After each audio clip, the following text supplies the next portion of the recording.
Hey there guys, in today's video I'm going to be showing you the Cobra System self-cocking pistol crossbow.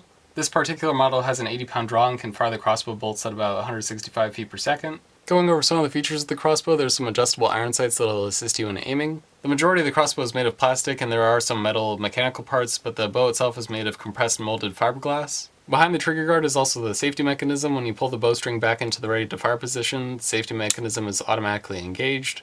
To load the crossbow, all you have to do is press this button down at the top of the cocking lever, and then you want to bring the handle all the way back down so that the bowstring catches at the back here. Once you have the cocking lever and bowstring in this position, you can go ahead and move the lever forward, and then the safety will already be engaged. At this point, you can take one of the 3 included aluminum bolts and slide it into place. All you have to do is make sure that the stabilizing fins are laying flat against the rail, and then you pull it back at an angle just so it can catch underneath the slip.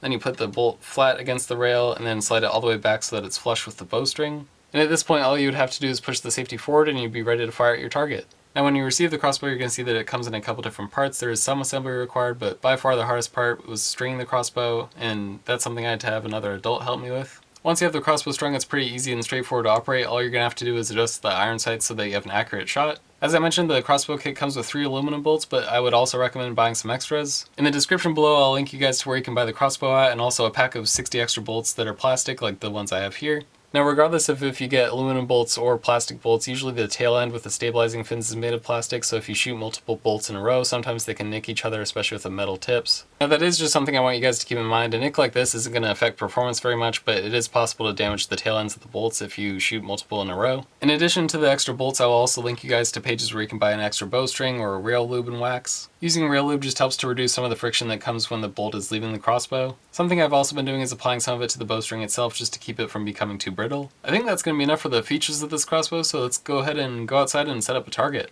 So in this part of the video I'll be doing the shooting test. I'll be using the plastic bolts with metal tips as I mentioned earlier in the video. I've also got my target set up about 30 feet downrange. It's just a couple layers of cardboard with a target laid on top of it. With all that said, we'll go ahead and start the shooting test.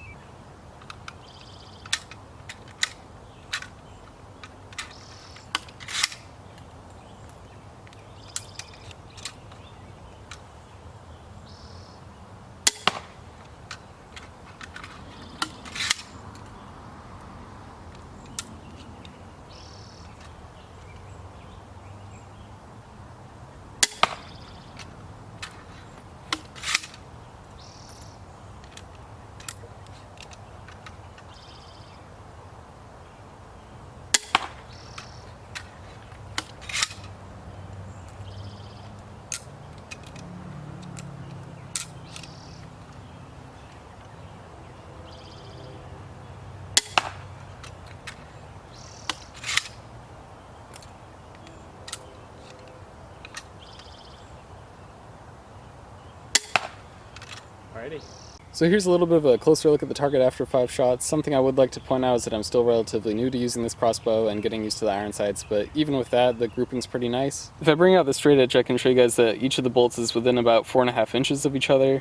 Going to a side view of the target, we can see that all the bolts made it through 7 to 9 layers of cardboard depending on where they hit. Now that should be something to keep in mind if you're thinking about picking one of these up. The fact that the bolts are going through 7 layers of cardboard or more, you want to be able to have a target that's going to catch them. Otherwise you're going to have bolts flying off, and even with the target I have, sometimes they go all the way through and then I end up losing them in the field behind me. This would also be a great time to remind everyone to not shoot at anything that you don't intend to destroy. Even though this thing's relatively small, it still has an 80-pound pullback, and that's enough to do some serious damage to a person if you were to hit them.